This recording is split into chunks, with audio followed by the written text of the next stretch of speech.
Em que Wall Street o cristão deve investir seus recursos. Carta aos Filipenses capítulo 1, versículo 7. Comentário de Mário Persona.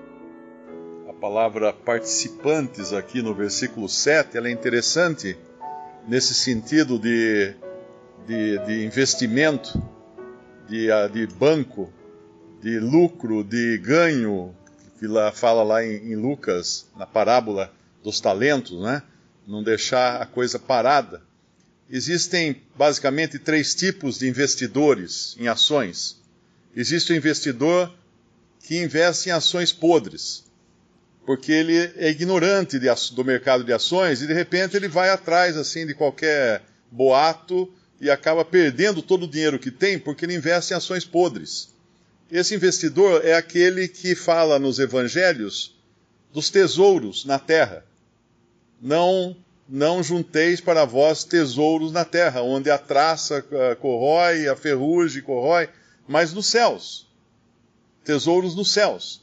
Então, qualquer investimento de um cristão, de um salvo por Cristo, na terra, ele deve ter sempre em mente que vai ser corroído. É claro que todos nós temos, né, nossas reservas, ou temos a nossa casa, ou temos nosso carro, ou temos um dinheiro na poupança, ou qualquer coisa assim, mas é bom sempre ter a certeza de que isso é investimento em ações podres, porque elas vão, no final, nós vamos sair daqui e não vamos levar nada. Ninguém viu um caixão cheio de dinheiro ser enterrado no cemitério, não existe isso. O outro investidor é aquele que investe em ações que ainda não estão boas no mercado, mas ele tem informações, ele tem o conhecimento de que elas vão realmente dar lucro. Elas vão gerar muito ganho. E o outro investidor é aquele que investe nas que já estão ganhando. Né? E eu acho que como cristãos nós devemos ter essa sensibilidade de investir naquilo que realmente está sempre ganhando ou vai ganhar. Porque é isso que eles faziam aqui, os filipenses. Eles investiam num homem preso. Vamos pensar, faz sentido isso? Né? Eu tenho lá um irmão que está saindo pelo mundo levando o evangelho e tem outro que está preso. Por que eu vou investir nesse preso? Ele está preso, coitado, ele não pode fazer nada. Então vamos investir no... É que a avaliação das coisas de Deus são diferentes da avaliação do homem. Deus não vê como vê o homem. Esse homem preso, ele tinha um alcance muito maior do que muitos que estavam soltos, porque depois nós vamos ler que ele, através da guarda pretoriana, através dos guardas, ele levava o evangelho que acabava chegando no palácio real de César, e numa outra carta ele vai enviar saudações ou para, não me lembro bem, os da família de César, aqueles que eram da família real. O evangelho tinha chegado na família real, através de um homem preso. E nós vemos que aqui, quando fala de sermos participantes, é importantíssimo entender que quando nós ajudamos na obra do Senhor, seja de qual maneira for, em oração, em incentivo, porque às vezes uma palavra de incentivo vale muito, não é? Ou em dinheiro, ou em um presente, ou qualquer coisa, para incentivar aqueles que estão na obra. Quando nós fazemos isso, nós somos participantes, nós somos acionistas. Eu não posso sair e ir lá para a África levar o evangelho, mas um irmão que vai, então eu vou dar um apoio a ele, porque eu quero ser acionista dessa empresa, dessa empreitada dele, dessa empresa dele. Ah, mas eu tenho tantos impedimentos. Bom, uma história interessante aqui. O lugar mais famoso do mundo, em termos de ações e investimentos, é uma rua. É chamada Wall Street, em Nova York, que significa a Rua do Muro. Por que ela se chama Rua do Muro? Porque no tempo da colonização da América, existia um muro ali, que separava o lugar onde moravam os brancos, europeus, do lugar onde moravam os índios. Tinha um muro. Mas o muro não era impedimento para aqueles que queriam investir. Por quê? Porque eles ficavam todos de um lado do muro, os brancos de um lado do muro e os índios do outro lado do muro. E faziam todas as suas transações por cima do muro. Eu tenho aqui um cabrito, eu dou por esse cabrito, eu dou um arco e flecha, sei lá, alguma coisa. Então eles trocavam coisas por cima do muro, por isso que chama-se Wall Street. Era um mercado de ações onde o muro não era impedimento. Pelo contrário, o muro era o ponto de referência.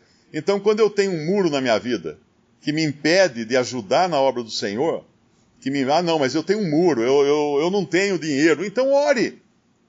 Ah, mas eu não posso, então você não pode sair pregar? Então ajude quem vai, quem prega. Porque nós vamos ver mais adiante nesse capítulo de Filipenses, aqueles que tinham por objetivo impedir Paulo no seu ministério. E a gente pode pensar isso, nossa, que horror, né? Quem faz isso? Todos nós fazemos. Todos nós fazemos isso. Lá em Apocalipse, Satanás é chamado de acusador dos vossos irmãos. Todos nós, quando não gostamos da maneira como alguém prega, ou do jeito como ele sai, ou da maneira como ele investe, talvez, os recursos que ele recebeu dos irmãos, nós estamos fazendo um trabalho oposto, de oposição, de impedimento. Estamos ficando de um lado do muro e não estendendo a mão do outro lado. Não estamos sendo participantes, como Paulo está falando aqui. Não estamos empenhados na obra do Evangelho. É muito importante isso, porque nós vemos que um dos grandes impedimentos à obra de Deus é a crítica. Não a crítica construtiva, ou a crítica no sentido de apontar caminhos melhores ou coisa assim, mas simplesmente a crítica. Eu não gosto do jeito que aquele irmão prega, então não gosto e pronto, e vou passar a fazer a caveira dele por todo lugar que eu for, porque eu não gosto. Uma vez, Moody, que foi um evangelista muito usado por Deus nos Estados Unidos no século XIX, foi abordado por um homem que disse assim: eu não gosto do método que você usa para pregar o evangelho. Ele respondeu: muito bem, qual o método que você usa? Não, eu não prego o evangelho. Ele falou: bom, então eu vou continuar com o meu método, porque o meu método ainda é melhor do que método nenhum. Essa foi a resposta dele. Então é muito importante entendermos que incentivo é uma das maneiras de se levar o evangelho. Não incentivo o elogio rasgado, né, que exalta o homem que sai na obra do Senhor. Não. Isso não é importante. Mas o compartilhar, o participar daquilo, o estar junto, investir naquilo, ainda que haja muitos muros impedindo, investir naquilo, sabendo que isso vai redundar em ganhos, em juros. Lá em Romanos 12, versículo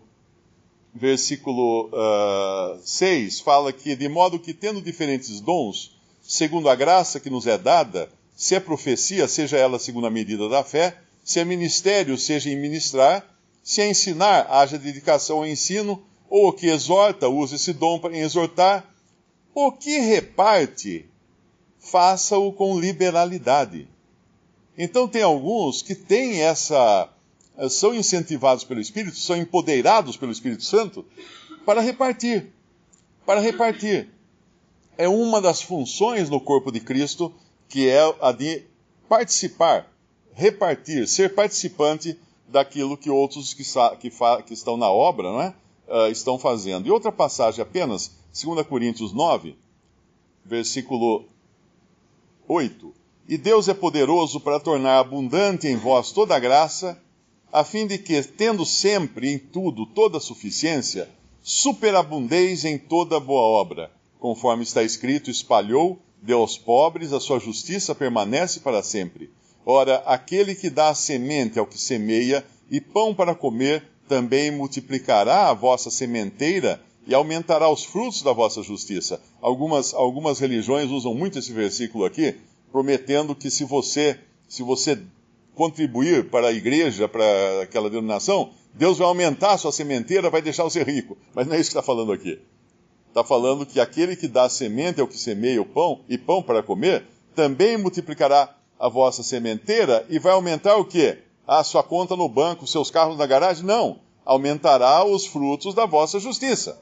O que são frutos da vossa justiça? Aqueles que são entesourados no céu. Para quem tudo enriqueçais. Enriqueçais para quê? Para toda beneficência, a qual faz que por nós se deem graças a Deus, porque a administração desse serviço não só supre as necessidades dos santos, mas também resulta em muitas graças que se dão a Deus, visto como na prova dessa administração glorificam a Deus pela submissão que confessais quanto ao Evangelho de Cristo e pela liberalidade de vossos dons para com eles e para com todos, e pela sua oração por vós, tendo de vós saudades. Aqui volta as saudades lá de Filipenses capítulo 1, por causa da excelente graça de Deus que em vós há. Então é importante entendermos que o fim de tudo é Deus. O fim de toda a oração que fazemos em prol do Evangelho é redundar em glórias, não para aquele que prega, mas em glórias para Deus. O fim de qualquer ajuda financeira para aquele que sai na obra, para pregar o Evangelho, para visitar irmãos, é Deus.